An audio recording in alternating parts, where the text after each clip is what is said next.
على أهل بيته اللهم صل على محمد وآل محمد. Assalamu alaikum everyone. Ramadan Kareem, Ramadan Mubarak, and welcome. Today I am going to be giving the first of a few sessions that I'll be doing over the next month, inshallah. And I wanted to sort of take this month and take these few sessions as an opportunity to explore what I'm calling now cultivating an Islamic ethos, or basically just reconfiguring our mindset to becoming a more Islamic mindset. So what does that mean? I think oftentimes we fall into focusing on the ritualistic aspects of the faith and also the rules and regulations around the faith, especially when we're teaching the faith to children, to converts, and even when we're dealing with ourselves, even as people who are Muslims, who grew up as Muslims, we sort of tend to focus on our prayers and reading Quran and doing these things, which are definitely important. Of course, they're pillars of the faith, but we often neglect or compartmentalize other aspects of Islam, which I think is a result of the way we approach Islam. We approach it as a religion rather than a sort of cosmic worldview or a way of viewing the world or a divine reality by which we sort of live our lives in line with. So let's begin. So first of all, what is an Islamic ethos? What do I mean by ethos? So ethos, the definition of ethos, is the characteristic spirit of a culture, era, or community as is manifested in its beliefs and aspirations. So what I want to focus on here are two phrases: characteristic spirit. So what is the characteristic spirit of Islam? What is the thing? What are the defining principles and things by which we sort of align our lives? And what are its, I think beliefs is pretty obvious, but what are our aspirations? I think that's what's really missing from our conversations about Islam and our conversations about the way we live Islam and the way we improve our Islam, is what are our aspirations, both as individuals, but as a community? What are we as Muslims trying to accomplish? And what are we as Muslims in America, in the West, trying to accomplish as a community? What are our aspirations for the community? What are the things that we want to enact in society? What are the things that we want to see improve in society? So beyond avoiding haram and performing the wajib, Islam is more than rules and rituals. And then I want to ask you all, and you don't have to respond. I'm not going to be checking the chat during the session. I'm going to leave questions until the end just so I don't get distracted. But just something to sort of mull over, like, what is religion? What is spirituality? If you say the word spiritual or religious, what kind of imagery does it invoke in people today? So, for myself, if someone asked me this question, what is religious? I automatically think, places of worship. I automatically think churches or mosques. I think, people in long robes, like people wearing certain sort of religious imagery, whether that's hijabs or caps for Muslims, or whether that's crosses for Christians. When I think spirituality, I think meditation. I think, sitting alone in a room and meditating and thinking deeply and doing something that's very private and personal. And that sort of segues into my next point, is that these categories of religious and spiritual cause us to categorize different aspects of Islam that don't need to be or shouldn't be categorized. So I have a list of things right here. categorizing life. Which of these issues are religious or Islamic, and which are separate, which fall into a separate category, whether that's, fitness, health, physical well-being, sort of social skills or social socializing. So our prayers, obviously, we're going to put that in the religious or the Islamic category.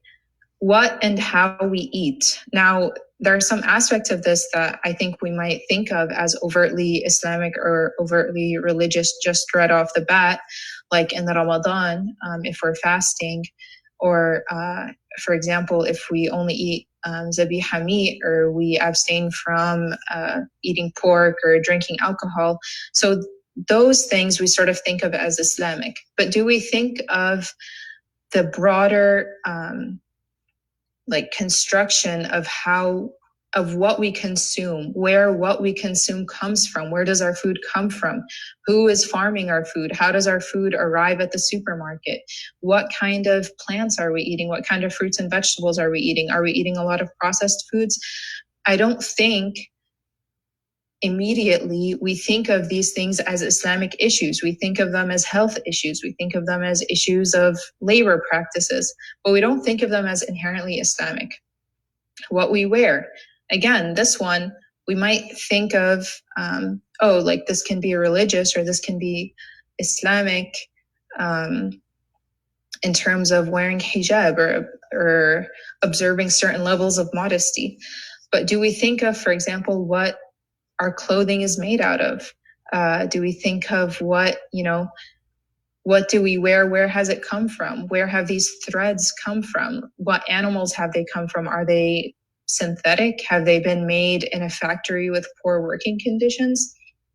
Again, these are issues that we might think about, that we might take into consideration, but as sort of separate from our Islamic ethos and our Islamic frame of reference.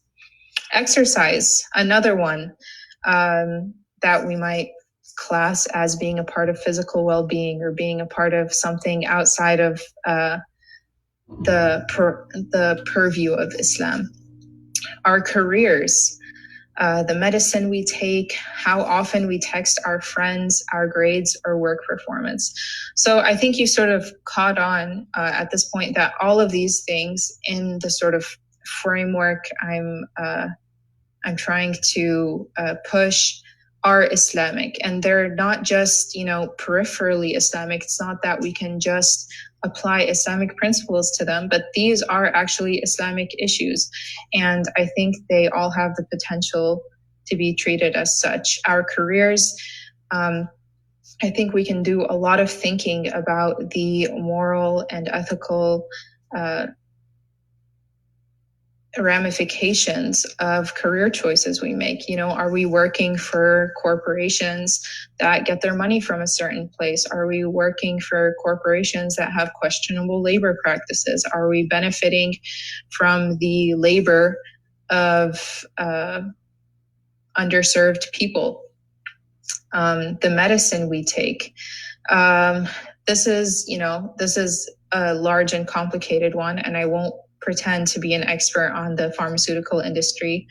But I definitely think that there's a lot of room in healthcare and the way we think about and conceive medicine and the way our overall sort of worldview and the way we approach our bodies in general, and what the role of our bodies is in an Islamic worldview, and how we treat those bodies, and how often we text our friends.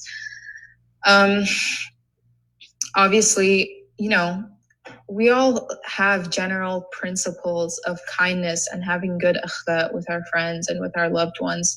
But do we really, when we have the option to respond in a certain way or to respond right away, and if any of my friends are watching this, they're probably raising an eyebrow, because this is something that I don't excel at responding to text messages right away. But thinking a bit from the world view, from the point of view of how am I affecting the person on the receiving end of this text message? How am I making them feel? Am I uplifting my brother or sister in the faith, or am I potentially being the cause of some sort of harm or some sort of insecurity? And our grades or work performance. Do we approach these things with a sort of mindset of like, this is just something that needs to get done, or are we striving to have ihsan and striving to have perfection in everything we do? So again, what we might put into the category of Islamic, if we're considering Islam as this not a religion, not something relegated to the private sphere, but as a overarching worldview, something that informs all of our decisions, something that is at the core of all the decisions we make. These things might not coincide with modern notions of what is religious. So religion, as I've mentioned earlier, I think in our modern secular society has been relegated to the private sphere, churches, homes. Fortunately, here in America, it's not as bad as other places in the world, in places like France, where religion is completely pushed out of the public sphere. You're not even allowed to wear any religious symbols in public spaces in France. So alhamdulillah, we're not living under conditions like that. But I think we can agree that in considering the way we approach rhetoric in this country, the way we approach what we're allowed to say and reasons we're allowed to give for doing and saying things, religion is very much considered to be a more private, a more sort of not public motivator or motive. Again, in the Islamic worldview, religion is not compartmentalized. It extends to everything we think, say, and do. So some examples. So when this, obviously we're in the midst of coronavirus pandemic right now, which is unfortunately, ravaging many lives and changing the lives of many people and affecting people's incomes and their livelihood in different ways. And there's a lot to be said about that. But what I wanted to say was that when this sort of whole pandemic started happening, this hadith started circulating. I started seeing it on social media. The Prophet ﷺ says, if you hear of an outbreak of a plague in a land, do not enter it. But if the plague breaks out in a place where you are in, do not leave that place. So is this advice Islamic? And I mean, following the pattern that we've sort of been on with all the examples that I've given already, I would say it is, because it is in line with a divine truth that holds certain principles. And one of those principles is do not cause harm to other people that is unnecessary. So if you, by leaving your land and carrying this plague elsewhere, are going to cause harm to citizens in that land, then that becomes an Islamic issue. This is not something that is separate from the way we practice our religion. These principles are inherent to the religion and are not, they don't exist on a plane outside that. It's not like there are public health issues and then there are Islamic issues. What I'm trying to say is that all issues that concern humanity, that concern human beings, are Islamic issues. So I think one of the biggest problems and one of the biggest culprits of the way that we treat Islam and the way that we view Islam and practice Islam is the way we teach Islam. So we begin very early on sort of talking about Islam and propagating Islam and teaching Islam in very specific ways. Oops, sorry about that. And that sort of carries on, like we internalize that rhetoric and we internalize that way of talking about it and conceptualizing it. And then that sort of carries over for the rest of our life. So when we begin teaching people about Islam, when we begin teaching our children about Islam, when we begin teaching converts about Islam, what are the first things that we teach them? What are the first things they learn? What were some of the first things that you learned in Sunday school? You know, I certainly, maybe my Sunday school was special, but I certainly don't remember being told in Sunday school that Islam is a cosmic reality that explains, you know, the entire origin of the world, and all these prophets, they're all propagating the same message, and this message puts you in line with divine decree, and by following these rules you get to maximize the potential of your soul. That's not how it was explained to me. And I, would venture to guess that it's not how it's explained to most people. I think the first things that people often learn when they come to Islam, after they arrive at like believing in Islam, are what is halal and haram? What are the obligations? What do I have to do? Very general principles. Of course, I'm not trying to suggest that, we teach Islam in a sort of totalitarian way, and we're like, join this cult, do these prayers, abide by these principles. Of course, there are principles of love and kindness and mutual goodwill that we talk about when we're teaching people about the religion. But those things and the reason behind the way we do things aren't the core of what we're teaching. So we're not teaching people,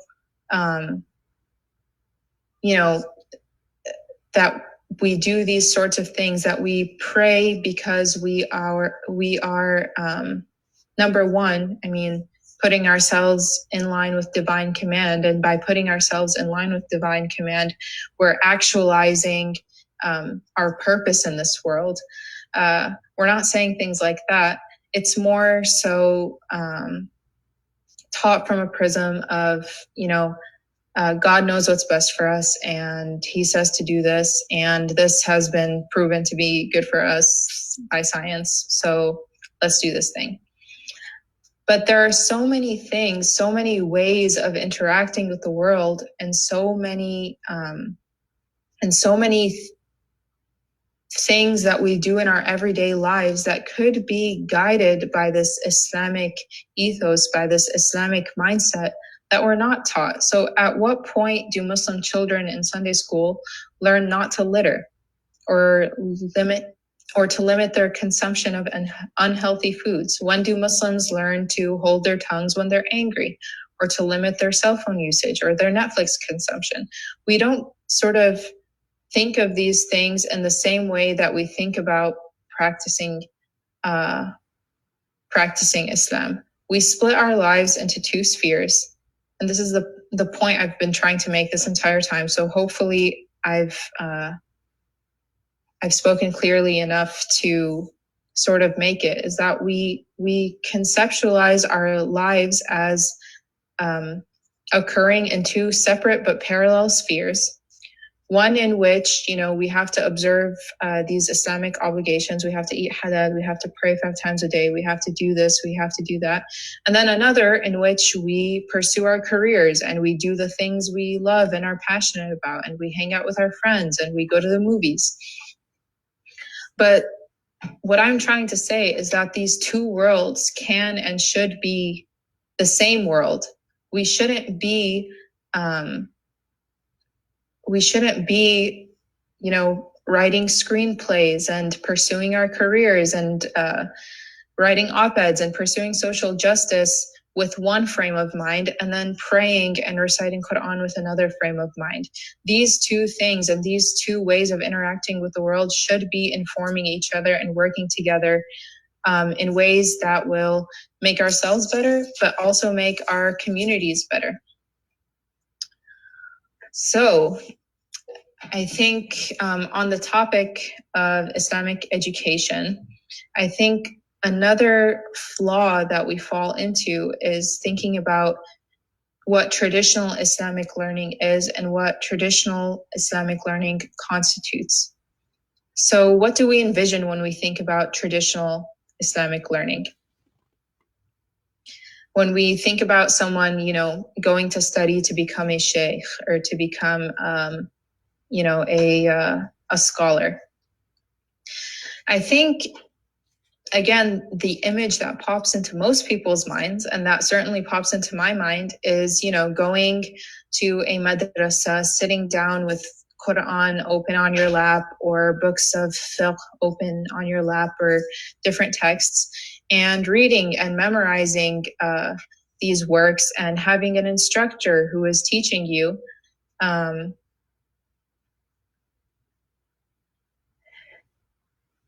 Sorry, I was checking the chat. Thank you very much.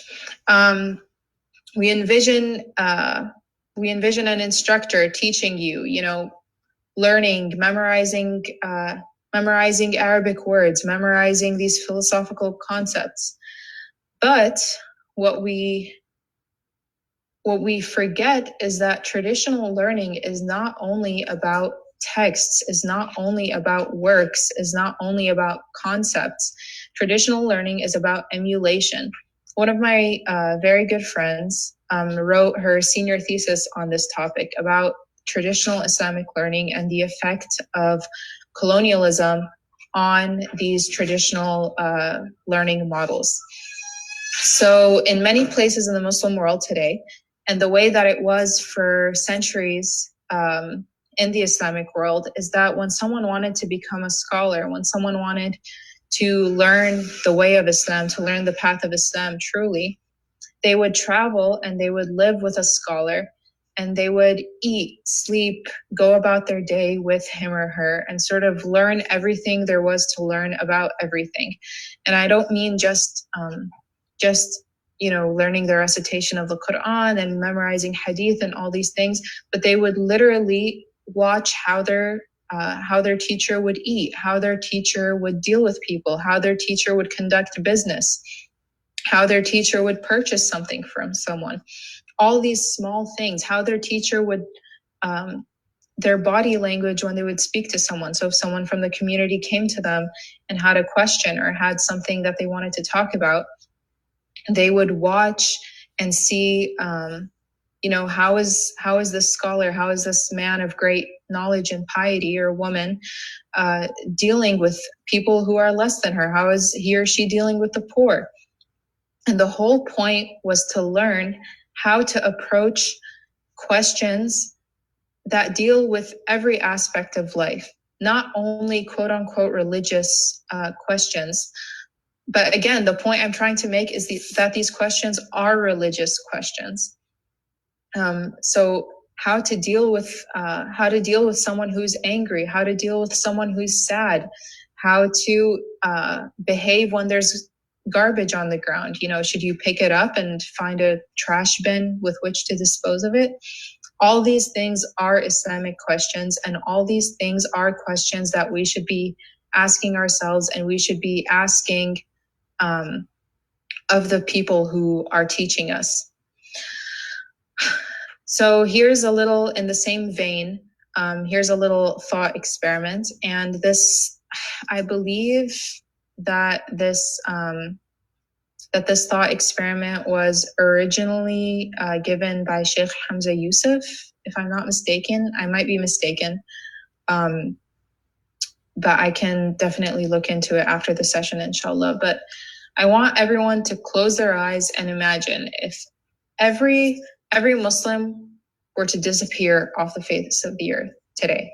There were no more Muslims, not a single living, breathing human Muslim person, and no record of anything that Muslim people did or said. All we had was the text of the Quran, just the text. Would we be able to resurrect Islam? And the purpose of this thought experiment isn't at all to to diminish, of course, the extreme importance and crucialness of the Quran. And, alhamdulillah, that we have an unadulterated Quran with us today. But to say that in practicing Islam and in embodying Islam and in becoming good Muslims and aligning ourselves with the worldview of Islam, we cannot rely solely on texts. And we know this because we refer to the hadith and we refer to the sunnah of the Prophet ﷺ. But even with the texts of the hadith, and even knowing, theoretically what people did and what people said, are we as human beings actually able to embody these qualities and answer these questions without seeing them embodied in human beings around us, who we interact with and who we develop relationships with? And this is, this is veering just a bit off topic, but I just think that this is really important, a really important part of constructing an Islamic ethos is constructing an Islamic community where we're learning these principles, where we're living in close proximity with each other. We're learning these principles on the ground by watching each other, watching how we deal with certain situations, watching how we emulate, the akhlaq of the Prophet ﷺ and his family. And yeah, I think that that's something that we fool ourselves into thinking that we don't need. We think that we can learn Islam from a book, and that if we recite Quran, even without knowing what these verses we're reciting mean necessarily, or what they're referring to, or without hearing them from the lips of a pious person and an upright person, that we will be able to derive the same benefit that we will from building a community of people living these principles. Again, not to say that we must all jump ship to a Muslim country and find a sheikh to live with, but perhaps we can be more intentional as a community in the people we surround ourselves with, and strive to be bricks for each other in creating these positive habits and these positive mindsets. The role of fiqh.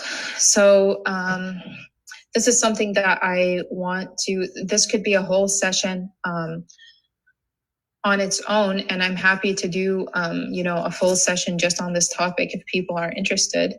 But I think another really important factor in the way we approach and view Islam and the way we practice Islam is the way we approach and view and interact with fiqh.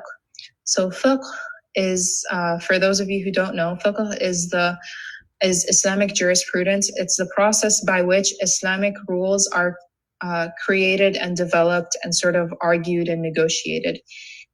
So, for example, fiqh is concerned with how many rak'ahs you need in your prayer for it to be valid, and how many times you have to say Allahu Akbar. But also, fiqh is also concerned with, is it haram to wear nail polish? Is it haram to eat this specific type of food? Is it haram to drink kombucha because there's like 0.03% alcohol in it? Things like that. So fiqh really encompasses a really vast expanse of right and wrong within Islamic discourse. Is it halal to do this? Is it haram to do this? Where are the lines drawn? But what I've noticed, and what and this is something obviously I've heard from, pious teachers. I'm not in any way qualified to look at, the science of fiqh and make any conclusions about it. But I do think that we do not that we have too much of an emphasis on fiqh, which might be true, but that we approach fiqh in the wrong way, in that we take it to be the beginning and end of what Islam is encouraging us to do. So, for example, there is no fiqh manual that will tell you that it is haram to litter, that it is haram to, like throw your candy wrapper out the window of your car. Or maybe there is, I don't know. Maybe in some treatise it's been covered. But there are you can find a lot of similar issues that aren't covered in traditional fiqh manuals. It isn't haram to wear clothing that has been made in sweatshops, But these things, if you really look at them, they're not in line with what Islam is trying to do and what Islam is trying to accomplish in us and in society as a whole. And if you take fiqh to be your only guide as to what is right and wrong, you're missing out on really the soul of Islam. So I believe that, we know that we each have a fitrah, that Allah subhanahu wa ta'ala has created in us a fitrah, a pure inclination towards good. And Islam comes to cultivate that. Fiqh exists in order to draw the red lines as to how far you can go in either direction. So you go this far down this action, and there's a red line, this becomes haram. And then, you go the other direction and it's like ding, ding, ding becomes halal. But it doesn't mean that necessarily that what is halal is the optimal state of being. And let me give you an example. I think one of the best ways to illustrate sort of the limitations of fiqh is in marriage. So in marriage, there are certain rules and rights given to each of the spouses. So for example, fun fact, in the majority of like classical Islamic discourse, it is the wife in a marriage does not have any obligation to do any housework. And in fact, she has the right to stipulate that she wants financial compensation for her housework. For example, this is true. This is in the majority of fiqh manuals that you'll find on the subject. Does that mean just because it is halal for her to do so, just because it is, within the Islamic purview of what is permissible for her to do so, that this is the optimal state of being, in a marriage, to stipulate that anytime I undergo any sort of labor within the house, that this has to be financially compensated? Obviously not. Obviously, if you're going to begin a marriage with that as its opening premise, it's not going to be the ideal marriage, even though it's completely permissible in the fiqh. So the point being that fiqh exists in order to create solutions for people who are facing problems in various aspects of life. Like, at what point does it become halal to undergo this action? At what point does it become halal to lie if I'm protecting someone? But it doesn't exist to tell you what is necessarily optimal in every single situation. And by beginning Islamic education with fiqh, like we do in Sunday schools and in the way we teach Islam to anyone who ventures into the religion, is that we begin with the rules and we make the principles take a back seat. And what we should do instead is explain the underlying principles and the underlying soul of Islam, what Islam is trying to accomplish, the ideal vision of Islam, the aspirations of Islam, and then bring in fiqh as the regulatory factor and how to sort of guide us when the waters are murky and we're not sure what the answers are. So yeah, begin with the principles and the fitrah, begin with begin with the reasons, begin with the why, and then introduce fiqh as a way to smooth out the cracks. Okay, this is okay. Yeah, these are the last two slides, and then inshallah I'll open it up for anyone who has any questions or comments or suggestions. So why is Ramadan the ideal time to cultivate this mindset? So why is Ramadan the ideal time to take a step back and say, okay, I want to expand my view of Islam to a more holistic view, and I want to cultivate this Islamic ethos. I want to let the Islamic worldview permeate everything I think, say, or do. Well, in Ramadan, we know that whether it's because the shaitan is in chains, whether the devil is in chains and he can't whisper to us, or because the sky is open. This is the month of the Quran. We know that there are blessings sort of in the air in this month, and we're encouraged to pray more, recite Quran more, spend the nights in worship in this month. But we are also in this month in the state of fasting, which physically compromises us and makes it physically more difficult to do these things. So, if we're training for a marathon, Ramadan is like the ultimate, like, intense training week. It's like you're physically compromised. You're in this state where you're hungry, you're thirsty, and yet you're encouraged to pray more, recite Quran, do all these things, and cultivate better akhlaq, and cultivate better interactions with those around you, and just better habits. So if we can maintain these good habits, and if we can cultivate these good habits in Ramadan when we're at our weakest, then the idea is that these things become easier for the rest of the year. If you can stop yourself from giving an angry word when you're in a state of hunger, then inshallah, when you have a full belly and you're happy, you should have absolutely no problem. So takeaways. Again, this was just an introductory session. Inshallah, and over my next few sessions, the next one is this Tuesday, the 28th. I hope to get into more specific details and the way that we can incorporate an Islamic ethos into individual aspects of our lives.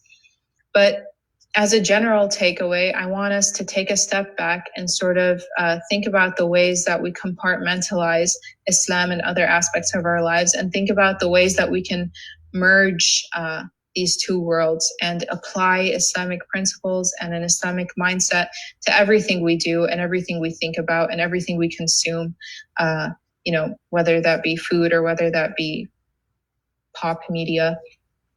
I want us to think about the fact that Islam has the ability to answer any questions we have about the way we should do things, even in our modern world. I know sometimes it may seem as if Islam, was born in a context so far removed from the context that we're in now, that it seems as though Islam doesn't have the answers to questions that we have now that didn't exist 1400 years ago. But it does. It truly does. And all it takes is for us to do some reflection and do some digging and do some, brain work to expand these principles and look at the ways that Islam sort of extends to all the questions, no matter how big or small.